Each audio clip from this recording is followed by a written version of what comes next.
he's right, maybe he's wrong. It's 50-50. So, how do we know this is 2012? Because we know that Catholic Vatican has changed the year of birth of Jesus. We don't know what year it is.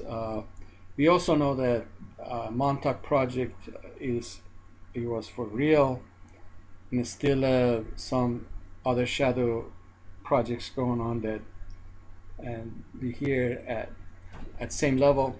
And Montauk, they did probably, most likely, they did change the year in going back in time travel. We know that they send Stuart Swerdlow back in time and to see if he can kill Jesus and to change the history. And as he mentions that, and he could not. So there are a lot of hypotheses, or there are a lot of questions here, and as we've been searching through this thing and talking to all the Montauk people, and one of them directly told me time travel is not for public, it's for government officials only. I said, really? So we're not supposed to talk about time travel because of you or Montauk Project, your government? Holy cow, you must be kidding. So that's the mentality of some of the people in this country. We live in strange times, times of DARPA, times of National Security Agency, NSA, times of Defense Department profiling ufologists on Facebook, times of you name it, everything is out there. Times of Alibaba, Al-Qaeda, whatever myth or real stuff they're throwing out there. Times of religious wars and times of humanity going through different aspects of history. Times of Vatican playing with the history. They've been destroying a lot of records and a lot of libraries. They're hiding a lot of evidence. They're lying to people. They're bastardizing the history of humanity. All the archaeology stuff, all the books, all the historical books. During 500-600 years, they have destroyed the evidence of human origin.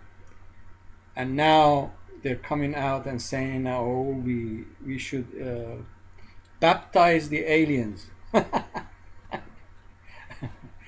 Because they don't know how to deal with Jesus if real Jesus lands.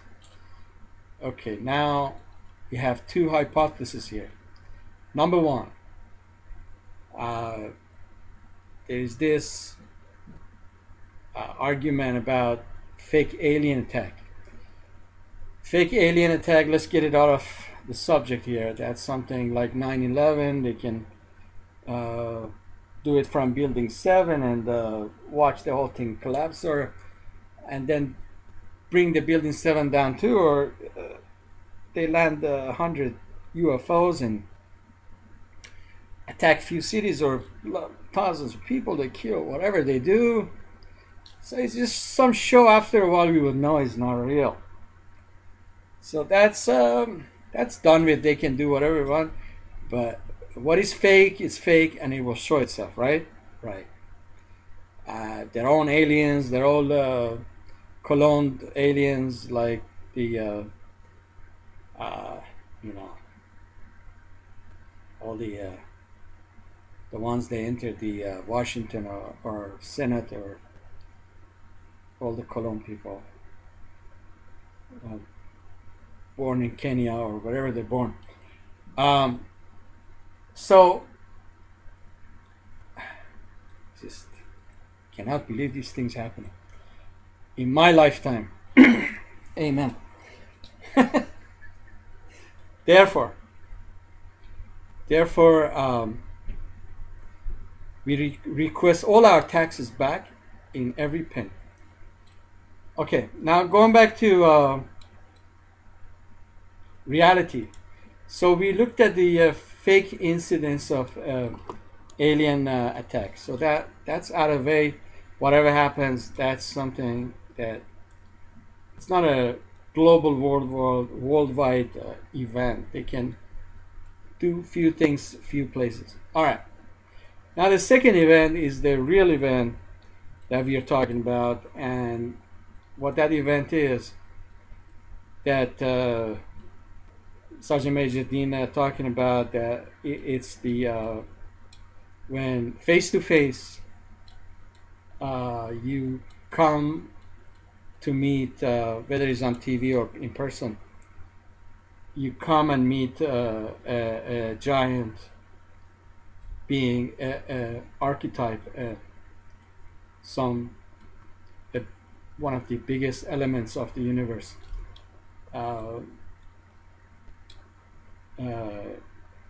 Jesus Christ. That event itself will bring you down on your knees. No matter what religion you are, it's like you could be a Christian. If Buddha walks in front of you, even his sight will bring you on your knees. You could be a Buddhist, and once Jesus is standing in front of you and look at you and talk to you. So it's not about religion. It's about the entity, who he is, and therefore, at that moment, what the investigation shows of the happening, the event would be in Jerusalem. So those of you heading south to Mexico, Sean David Morton and all the gang and bang going there, they are in the wrong direction. They're going to see the reptilian lizard man, so the Mayan guy. So good luck with you guys, and watch out, because you might end up in the wrong planet. Those of us who are heading towards Jerusalem, by the way, all these years you guys writing, what are we going to do? Where are we going? December 21st, where we should be, love, love, love, love, love, love. The best place to be is Jerusalem. Now, how we go and deal with the Israeli government to interact with them about this event, or how would they react to this whole thing, that's another case. Now, we got a number of scenarios. A Jewish nation seeing Jesus there. First of all, they will say it's Moses is landing, so Messiah, their own Messiah. So it doesn't matter who says what or where or what. Secondly, then we have the Islamic prophecy of when Jesus lands, he will land with Mahdi, and Mahdi. You can Google the 12th Imam, and that's the Islamic version of it. So, and so now we have two people landing. Then we have another prophecy that Noah and Moses appearing on the Mount of Zion and the Dome of Rock. So now you got 2 and 2, 4 people appearing at different times, maybe at the same time.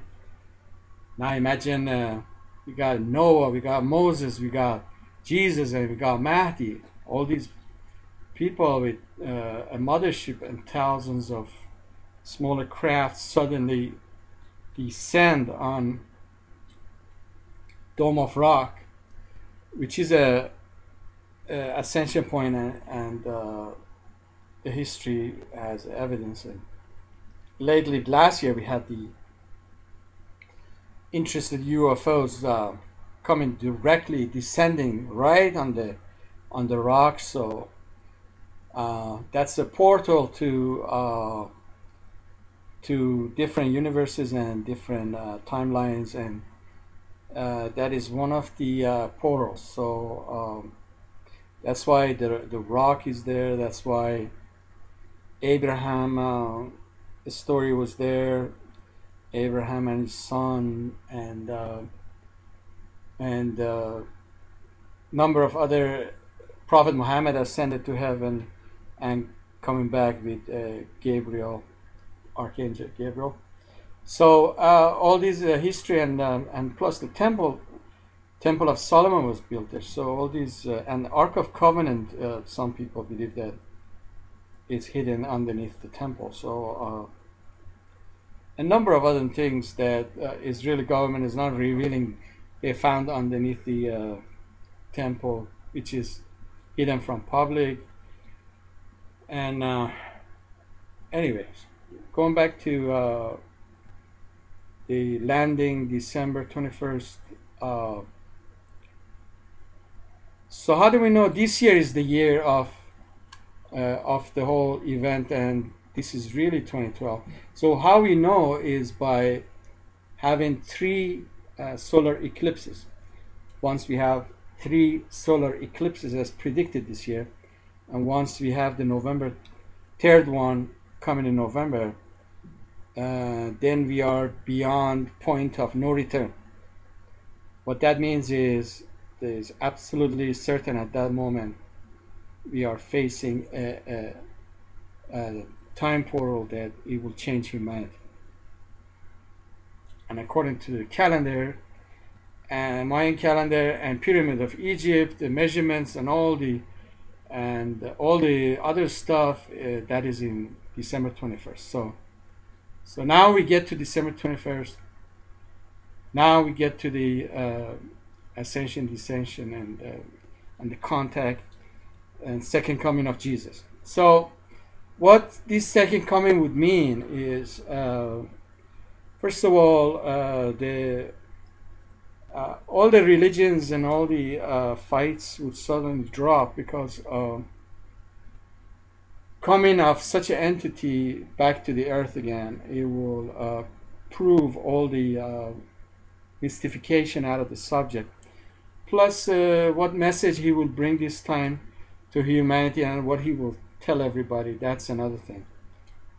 So you suddenly, not only your DNA changes because of that event overnight, or because in the same time Venus is approaching and a number of other events as we go through the rift and the center of the galaxy and everything else.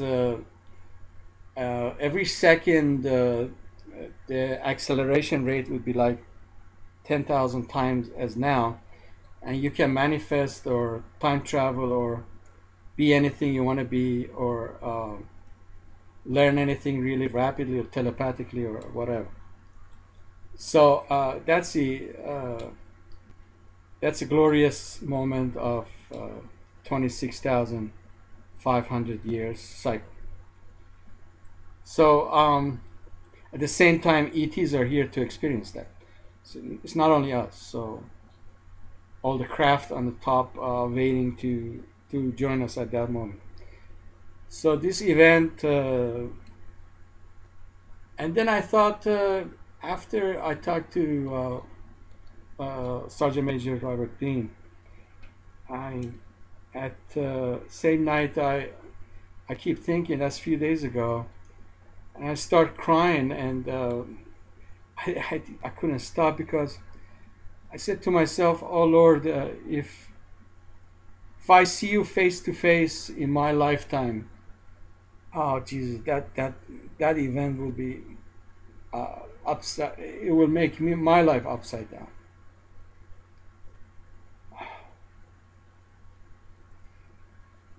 It's just it would be most magnificent moment of my life.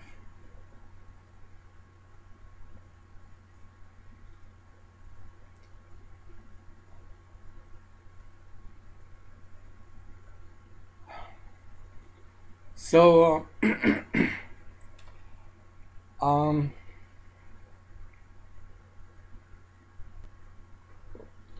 and believe me, they cannot fake that. There is a